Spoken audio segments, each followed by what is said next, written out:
Alors, j'ai avec moi à l'entrevue Yannick Gibault. Bonjour Yannick. Salut. Yannick, tu connais ta meilleure saison jusqu'à présent, une moyenne de 377, une excellente moyenne aussi de présence sur les buts qui est au-delà de 500. Est-ce que c'est au-delà de tes espérances? Oui, sincèrement, je croyais qu'une troisième saison, des fois, c'est plus difficile qu'une première ou une deuxième, mais je fais les petites choses simples, puis ça, comme pour l'instant, ça va super bien.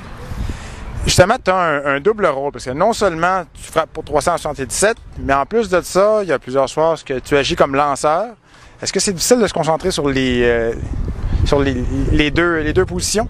Ben, pour l'instant, en début de saison, je suis plus ou moins lanceur, mais plus tard dans la saison, je vais commencer à lancer plus davantage, mais pour l'instant, non, ça va bien. J'essaie de mettre une phase, quand il faut que je lance, quand je joue dans le champ, je joue dans le champ, puis comme ça, je travaille fort. Si c'est le temps d'être dans le bullpen, je travaille fort, puis sinon, dans le champ, ça va bien pour l'instant. Est-ce qu'au niveau de l'entraînement, il y a plus de risques de blessure quand on joue à deux positions comme ça?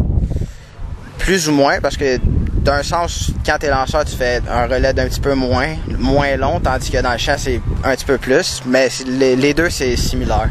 C'est quand même similaire. C'est pas comme jouer, mettons, un joueur de position qui joue dans l'infield, que le bras, tu peux changer de direction, mais sinon, c'est similaire. Bon, on savait à l'avance que vous aviez une très bonne équipe, mais la fiche de 19-3, ça, c'est une belle surprise. Oui, c'est une belle surprise. Je crois que, sincèrement, on devrait pas être 19-3. On est tout de même satisfait, mais il faudrait qu'on lâche pas la chose, parce que des fois, on a un petit relâchement en début de game, ou des fois, on connaît un fort début de game, puis après ça, on s'assied, puis on joue comme les autres équipes, puis la game finit serrée. Mais sinon, non, je suis très surpris. Je m'attendais pas à un résultat de la sorte. Dans les prochaines semaines, il va y avoir des parties d'étoiles, il va y avoir la sélection pour le championnat canadien.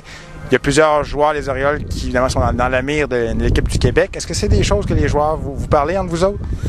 Ben oui, un peu, mais plus pendant les pratiques. Quand c'est le temps du match, on est vraiment concentré sur le match, puis sur les résultats de l'équipe qui est là. C'est pas mal la chose la plus importante qu'il faut en ce moment.